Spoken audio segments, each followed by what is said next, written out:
What if I say so that glutathione is the biggest detoxifier of your body? Yes, you heard it right. Glutathione.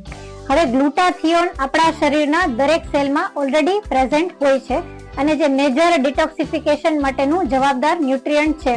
But આપણા બોડીમાં as વી નો કે liver અને kidney એ major ડિટોક્સિફાઈંગ organs છે, તો લીવરમાં આ ન્યુટ્રિયન્ટનું પ્રમાણ વધારે હોય છે. આપણા બોડીમાં ડિટોક્સિફિકેશનની પ્રક્રિયા બે તબક્કામાં થાય છે.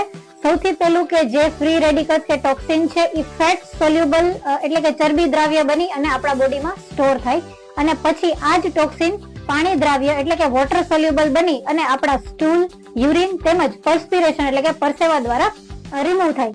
સપોઝ કે આ ગ્લુટાથિયોન છે એ તમારા બોડીમાં પર્યાપ્ત માત્રામાં નથી, તો થાય છે કેવું કે જે બધા ટોક્સિન્સ છે એની જે ડિટોક્સિફિકેશનની પ્રક્રિયા છે કે જે પહેલો તબક્કો ફેટ સોલ્યુબલ થવાનું એ થાય છે અને ટોક્સિન્સ તમારા બોડીમાં લાંબા સમય સુધી રહે છે. અને આ જ કારણે જે બધા ઓટો ઇમ્યુન ડિસીઝીસ છે જે આજકાલ ખૂબ જ જોવા મળે છે, સંધિવા છે કે અલ્સરેટિવ કોલાઇટિસ છે કે સોરિયાસિસ છે, એકની છે, આ બધા જ ઓટો ઇમ્યુન ડિસીઝીસ છે એ આપણને વધારે પ્રમાણમાં થઈ શકે છે.